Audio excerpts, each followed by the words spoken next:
Pouvoir pluriel, c'est une journée de formation proposée par Ocelia pour les professionnels du social et médico-social, les intervenants sociaux, les cadres, les bénévoles, mais aussi les personnes concernées. Elle est co-animée par un binôme de formateurs du collectif Soif de connaissances, dont l'un des deux est une personne concernée, dite personne ressource.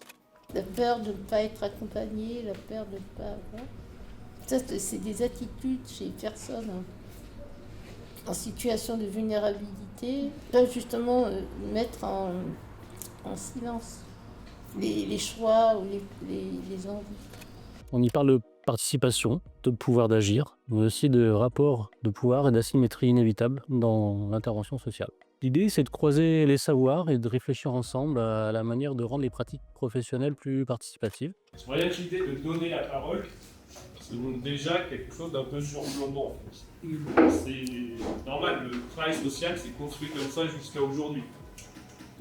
L'idée de la participation et du partage du pouvoir, c'est que petit à petit, il n'y a plus l'idée qu'on donne la parole aux gens. La parole, elle est juste partagée.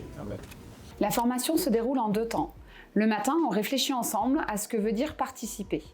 Après un brainstorming collectif de retours d'expérience et d'apports théoriques, on analyse les différents niveaux de participation et les enjeux du pouvoir dans la relation d'accompagnement. Et j'ai convenu d'une date de rendez-vous qui me convenait moi.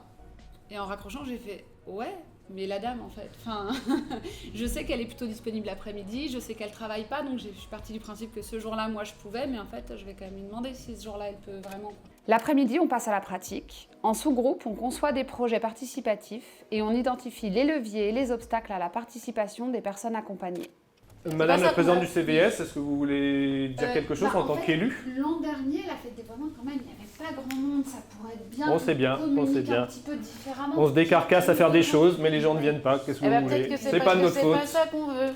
À l'issue de la journée, les participantes et les participants repartent avec des outils pour ajuster leur posture et favoriser la participation réelle dans leur pratique quotidienne. En plus de proposer des modules de formation continue, le collectif Soif de connaissances intervient aussi en formation initiale. Il s'engage également dans des recherches participatives et peut accompagner sur le temps long des institutions sur les questions de participation. Ces actions reposent sur le principe de la co-construction avec 4 types d'acteurs: professionnels de l'intervention sociale, formateurs et formatrices, chercheurs et chercheuses et personnes concernées, afin de faire dialoguer les savoirs académiques, professionnels et expérientiels. Le collectif Soif de connaissances recouvre de nombreux champs du travail social, dont l'insertion, le handicap et la protection de l'enfance.